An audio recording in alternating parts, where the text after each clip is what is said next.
예, 안녕하세요. 반갑습니다. 예, 오늘도 복 많이 받으시기 바랍니다.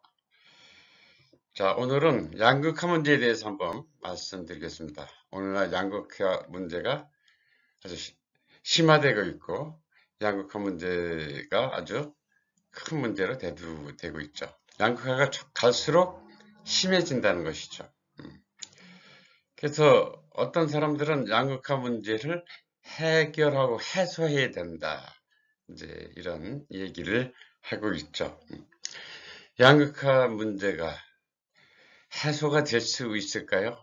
그러한 방법을 우리가 찾을 수 있을까요?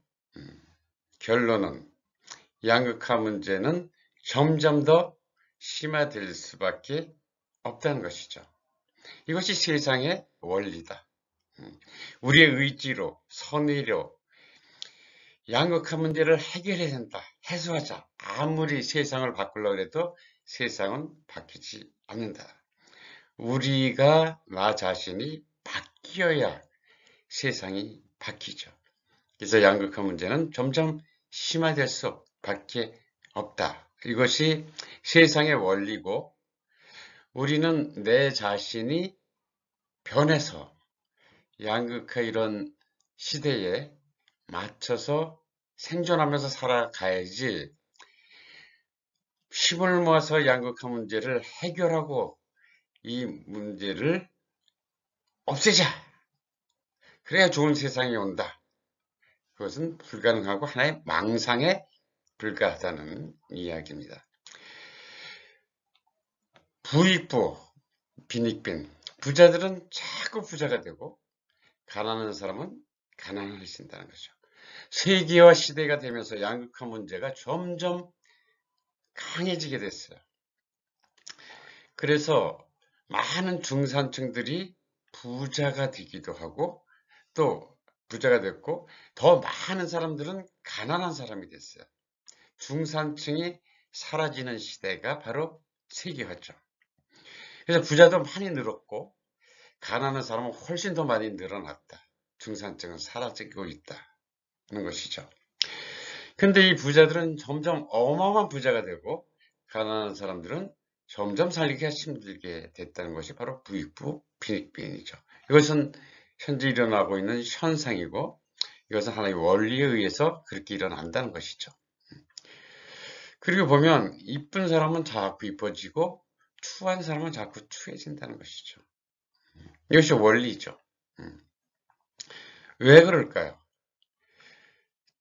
지금은 여러 가지 기회가 더 많아졌죠. 자기를 관리할 수 있는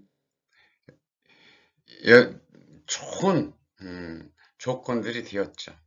그래서 자기의 미와 건강을 관리를 잘하는 사람들은 엄청나게 건강해지고 아름다울 수가 있죠.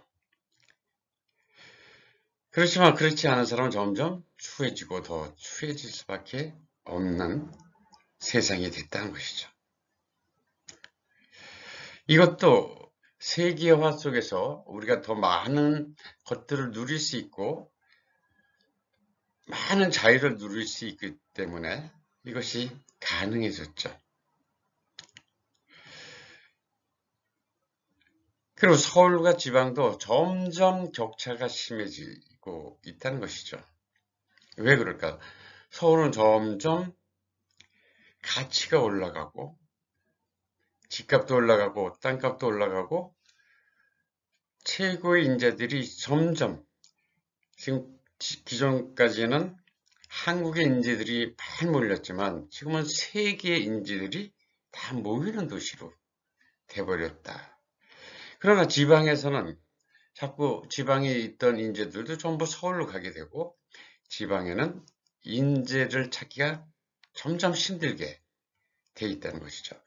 그래서 지방은 집값과 땅값도 그렇고 그 가치가 지방의 가치는 서울하고 상대적인 비교를 했을 때 점점 가치가 하락하고 있다는 것이죠. 자, 왜 이런 문제가 점점 발생하고 그 세상의 원리는 무엇인가 한번 살펴보기로 하겠습니다. 세상은 평등할 수 있는가? 평등해야 된다고 주장하는 사람들이 꽤 있어요. 평등해야만 돼. 상식이 통하는 사회를 원하죠. 상식이 근데 과연 통할까요? 옛날에 어떤 정치가가 반칙이 없고 상식이 통하는 사회를 만들자. 멋진 말을 했죠. 그러나 그런 세상이 있을까요? 너무 선의이고 좋은 뜻을 가졌죠. 이상도 좋고. 그렇지만 그런 사회가 존재할 수 있을까요? 그건 하나의 망상에 불과하다는 거죠. 그런 사회는 없다는 거죠. 있을 수가 없는 것이죠. 그런 사회가 있다면 우린 자유를 잃고 정말 재미없는 사회죠. 반칙이 없고 상식만 통하는 축구 경기를 보셨나요?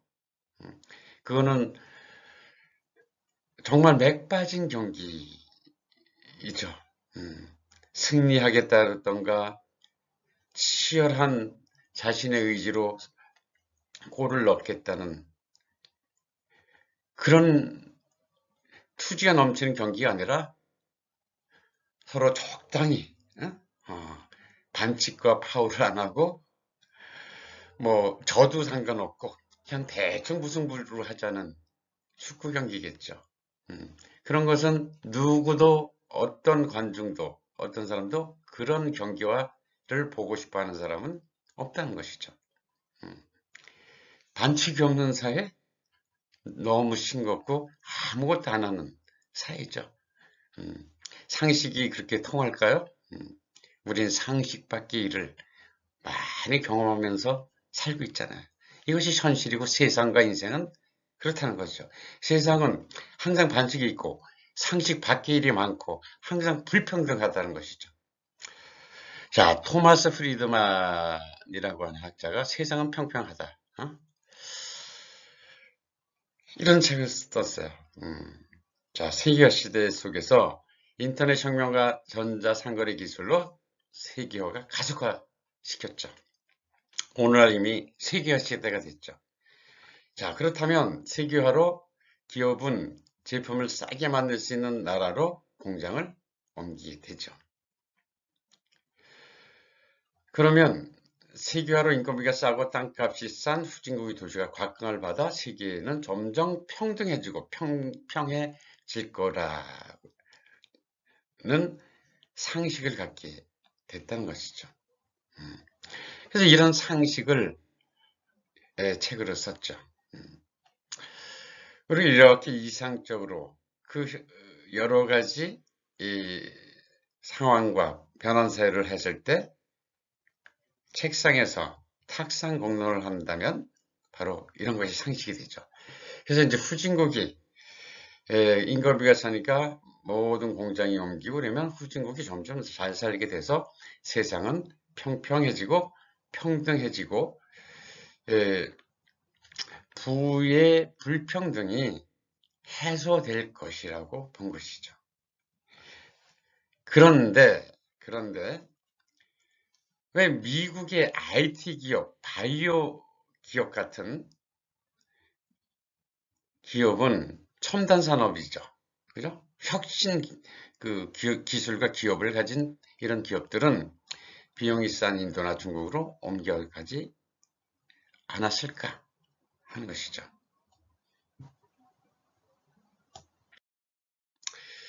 부동산의 양극화, 또 산업의 양극화라고도 할 수 있죠. 선진국과 서울은 자꾸 발전을 하고 엄청난 부를 자꾸 갖게 된다. 후진국과 지방은 그 반대다. 선진국과 서울은 혁신 산업을 기반으로 하는 도시라는 거죠. 그래서 IT, 바이오, 금융, 인터테인먼트 이런 산업들은 계속 선진국과 서울에서 갖고 있고 어마어마한 수익과 이익을 창출하는 첨단 산업이고 핵심 산업이다. 그래서 인건비나 비용을 바탕으로 하는 전통적인 제조업 기반의 도시는 후진국으로 전부 옮기고 지방으로 가게 됐죠. 그래서 공장과 제조업은 후진국가 지방으로 가게 됐지만 첨단 산업은 선진국가 서울에 그대로 남아 있어서 최고의 수익과 이익 창출을 하게 된다는 것이죠. 그리고 이런 혁신 산업은 세계를 시장으로 하기 때문에 이익 창출이나 수익 창출에 있어서 어마어마한 규모로 팽창하고 있다는 것이죠. 그래서 모든 나라의 수도는 대개 이렇게 해안가 도시들이죠. 그래서 해안을 중심으로 해서 자꾸 첨단 산업과 혁신 산업이 발전하고 있고, 중부 내륙 도시는 제조업 기반으로 해서 점점 침체되고 있다는 것이 현실이고 실체라고 하는 것이죠. 그러면 이것은 의지로 우리가 바꿀 수가 없는 것이죠. 아무리 노력해도 정책으로 또 권력으로 전혀 바꿀 수가 없다. 그래서 모든 수도들이 되게 해안가인데 서울은 내륙이죠. 내륙인데 그렇지만 혁신 도시고 첨단 산업과 많은 인재들이 모여있는 세계적인 인재들이 모인 것이 바로 서울이죠. 그래서 아마 서울은 앞으로 해안가로 확장하고 팽창이 될 것으로 봅니다. 아마 인천까지 넓혀서 커다란 서울, 그죠? 서울이라고 하는 새로운 도시가 만들어지지 않을까 생각합니다. 서울은 정말 세계적인 도시인데 우리가 생각한 것보다 서울은 세계 8대 도시예요. 어마어마한 도시예요. 이제 해안가가 아니라는 것이 하나의 문제고, 그래서 한강이라는 게 굉장히 중요하잖아요. 서울에서는 한강변이라고 하는 것이 굉장히 중요한데 아마 이제 해안가 도시로 아주 크게 팽창이 되지 않을까 개인적으로 생각해 봅니다. 그래서 아마 인천까지 서울로 돼서 아주 그 슈퍼스타 도시로서 성장하지 않을까 생각해 봅니다. 우리가 발전과 성장을 성공을 하려면 어떻게 해야 될까요? 선택과 집중을 해야 될까요? 분산과 균형을 해야 될까요? 선택과 집중을 해도 발전하고 성장하기가 쉽지 않아요. 모든 것을 집중하고 몰입해서 했을 때만 발전과 성장이 가능하죠. 분산과 균형, 말은 너무 좋죠. 균형 발전한다. 그러나 이것은 불가능하죠. 성공할 수가 없고 발전할 수가 없어요. 어떻게 균형적으로 발전을 시켜요? 말 자체는 너무 좋죠. 선의, 도덕적이고, 그죠? 인간적이고. 그러나 이것은 불가능한 거죠. 원리적으로 분산과 해서 균형 발전한다는 것은 불가능하다는 것이죠. 우리가 하고 싶은 의지를 아무리 가져도 안 된다는 거예요. 그래서 우리가 투자하거나 뭔가 할 때는 집중해서 해야 되는 거죠. 그래서 투자도 집중 투자. 분산 투자 이것저것 해서는 투자에 성공하기가 힘들다. 그 단기 투자보다는 장기 투자가 발전하고 성장할 가능성이 훨씬 많죠. 그리고 발전과 성공하려면 효율성과 가성비를 따져야 돼요. 그래서 효율적으로 가성비가 좋게 우리가 투자도 하고 집중도 해야 되고 또 그 결과도 더욱 효율성과 가성비가 좋은 사회를 만들어야 되죠.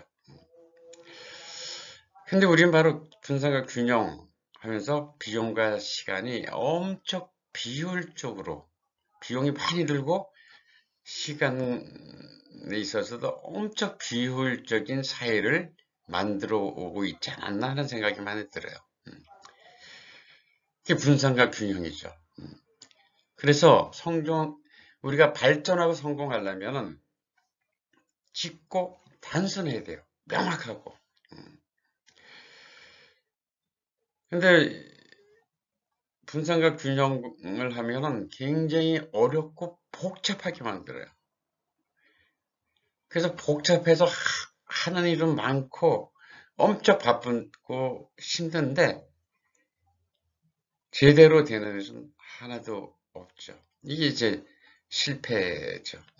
성공하는 경우는 전부 쉬운 일을 단순하게 집중해서 해야만 우리가 발전과 성장과 성공을 할 수 있다는 것이죠. 우리 사회에 이런 것은 굉장히 많이 지금 나와 있다고 봐요. 한 20, 30년 동안 우리 사회는 굉장히 비용이 많이 들고 비효율적으로 됐죠. 그 중에 하나가 교육, 또 혁신도시라고 하는 지방균형 발전에서 만든 혁신도시, 기업도시. 이런 게 대표적이죠. 엄청나게 비효율적이고 비용이 엄청 들게 만들어놨죠. 우리가 교육 문제만 하더라도 뭐 수시 모집부터 또 취업할 때도 엄청나게 어렵고 시간도 엄청 많이 들고 또 뭐 의학 전문 대학원 로스쿨에서 3년 이상 엄청난 등록금을 내면서 30이나 30 중반대에 겨우 의사나 변호사가 될 수 있게 되어버렸죠. 옛날에는 22, 3세도 사법고시에서 변호사가 될 수 있었어요.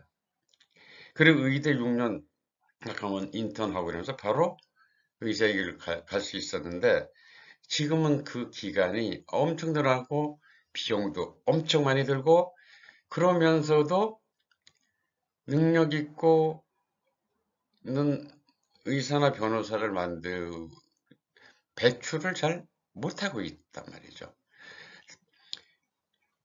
공부만 하고 엄청난 돈을 들여서 공부만 했지 그리고 직업을 엄청 늦게 갖게 되는데 그럼에도 불구하고 수입이 그렇게 좋지가 않아요. 살아가기가 넉넉해 하단 말이죠. 왜 우리 사회가 이렇게 비효율적으로 고비용 사회 그리고 무능의 사회로 만들어졌느냐 하는 것이죠. 이걸 제대로 못했다는 것이죠. 선택과 집중, 그죠? 장기 투자, 집중 투자를 잘 못했다는 것이죠. 그래서 국민들은 살기가 힘들고 특히 20, 30대들은 너무 살기가 힘든 거죠. 너무 힘들어요. 희망을 찾기가 엄청 힘들어요. 직업 하나 갖기도 엄청 힘든데 그 직업이 뭐 하나 보장을 해주거나 희망이 보이지 않아요. 대기업을 가도 앞으로 집도 사고 제대로 살아가기가 녹록지 않단 말이죠. 왜 이런 사회가 됐을까 하는 것이죠. 근데 이런 양극화와 이런 어려움은 점점 가속화될 수밖에 없다는 것이죠. 혁신 도시에 혁신이 있는가? 혁신 도시가 어딘가요? 있으면 하나만 있어야 돼요. 집중해서. 근데 한국에는 혁신 도시 10개가 넘어요. 분산시키고 각 도별로 하나, 광역시마다 하나 해가지고 엄청나게 분산시키고 그걸 지방 균형 발전이라는 이름으로. 자, 그런데 우리가 울산, 창원 등 제조업 중심 도시는 세계 물결로 침체될 수밖에 없다. 그죠? 우리가 인건비와 비용이 덜 드는 후진국으로 이런 산업과 공장을 옮길 수밖에 없어서 이런 도시는 점점 침체될 수밖에 없다. 서울, 판교 등 IT, 금융, 바이오, 엔터테인먼트 같은 혁신 기업이 있는 곳은 전망이 좋고 점점 발전하고 성장할 수밖에 없다. 근데 우리 혁신 도시에 바로 이런 혁신이 있는가? 균형 발전이란 지방 균형 발전이란 명목하에 추진한 혁신 도시 기업 도시는 어떤가? 오늘날 기업 도시도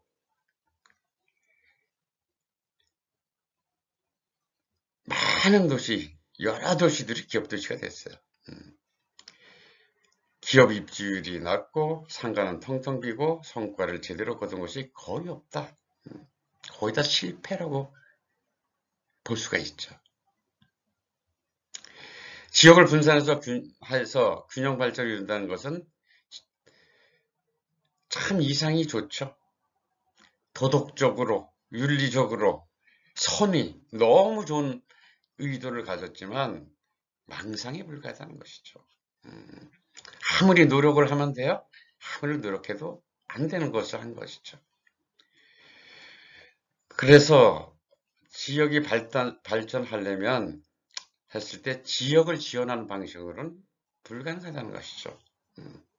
사람을 지원하는 방식으로 인재가 모이게, 한국 인재뿐만 아니라 세계적인 인재가 모이게, 그러려면 혁신도시도 하나를 만들어야 되죠. 지금 한국의 정치가 중에서 큰 그림을 그리는 정치인들이 없어요. 그냥 각 지역별로 하나씩 나눠갖자, 편하게. 그리고 배가 안 아프게.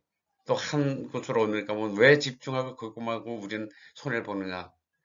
이런 그 항의 때문에 항의를 안 받기 위해서 적당히 10개의 혁신도시를 만든 거죠. 이것은 엄청나게 비효율적이죠. 혁신도시 하나 만드는데 1조가 들었다면 10조가 넘게 드는 거죠. 국가 재정이.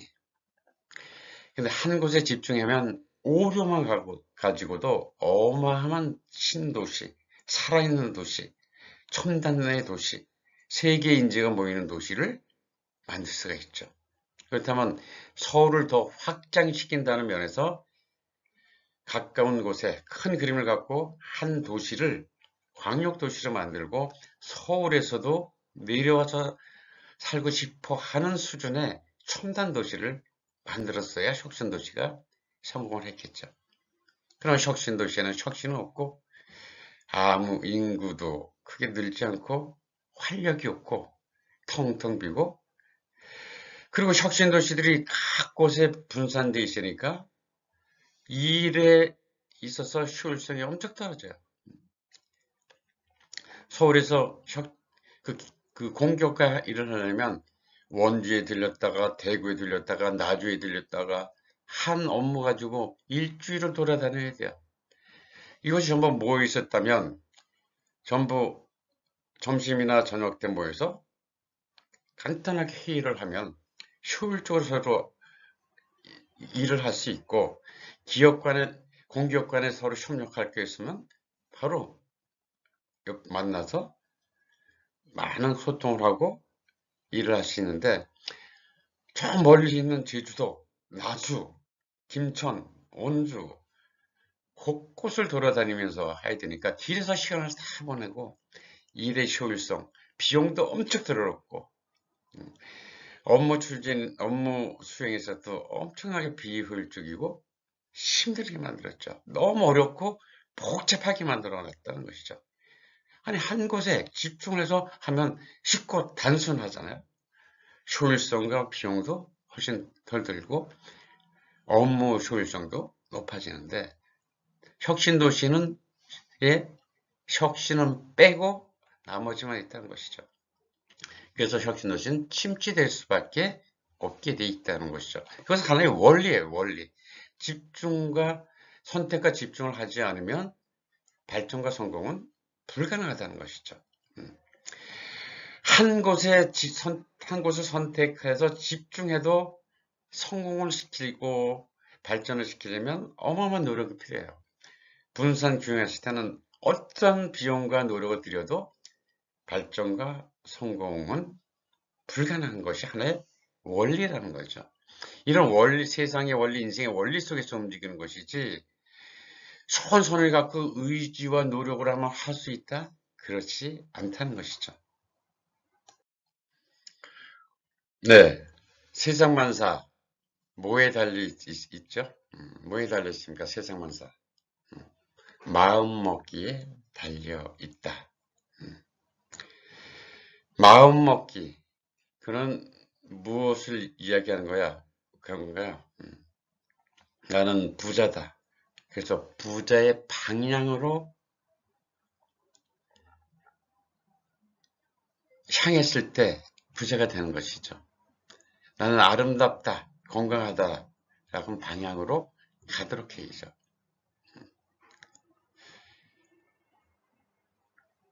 그래서 마음을 어떻게 먹느냐에 따라서 인생이 만들어지는 것이죠.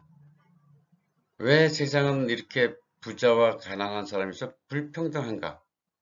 이걸 어떻게 해소할까? 그래갖고 해소가 안 돼요. 더 많은 사람들이 부의 방향으로 가도록, 그래서 잘 살 수 있도록 만들어야 되죠. 그래서 사람들이 난 건강하고 아름다운 방향으로 가려고 하는 마음을 갖도록, 그리고 나는 행복하다라고 하는 마음을 갖고 행복을 추구하는 방향으로 가야 되는 것이지, 부와 빈이 나뉘어 있고 미와 추가 나뉘어 있어서 이것을 평등하게 만들어야 되겠다. 공부를 잘하는 사람은 자꾸 공부를 잘하게 돼 있어요. 공부 못하는 사람은 자꾸 못하게 돼 있고, 이것이 세상의 원리잖아요. 이쁜 사람은 자꾸 이뻐지죠. 왜? 이뻐지는 기술과 방법과 또 그런 의지가 있거든요. 그렇기 때문에 자꾸 이뻐지는 거죠. 그리고 또 이뻐지는 경험하니까 이쁜 게 너무 좋아. 그러니까 자꾸 그 노하우와 기술이 축적되고 거기에 대한 노력을 점점 더 하게 되죠. 근데 그렇지 못한 사람은 그 경험을 못해서 이뻐지려고 하는 마음도 같지 않기 때문에 이쁜 사람, 건강한 사람들을 시기하고 세상은 불평등하다는 불만의 사회에서 벗어나지 못하게 되는 것이죠. 마음을 어떻게 먹느냐? 긍정적인 사고. 난 건강하고 아름답고 나는 부자다. 그래서 그 방향을 향해야 되죠. 그리고 우리가 발전시키고 성공하려면 전략적인 사고를 해야 돼요. 열심히 하고 재능이 있다고 되는 게 아니죠. 어떻게 부자가 될 것인가, 어떻게 이뻐질 것인가, 어떻게 이 도시를 살 것인가 라고 하는 전략적 사고를 해야 된다는 것이죠. 그래서 그 방법을 찾아내야 돼요. 전략적 사고는 없어요. 내가 창의적으로 찾아내야만 돼요. 나의 방법으로. 강한 의지 속에서 그 방향으로 가기 위해서 늘 고민하면서 창의적으로 그 방법과 기술을 찾아서 그를 성취해야 되는 것이죠. 세상 만사 마음 먹기, 마음을 얼마나 긍정적으로 먹고 거기에 대한 치밀한 전략적인 사고를 할 때만 우리가 성장하고 성공을 할 수 있다. 예, 오늘 수업 여기서 마치도록 하겠습니다.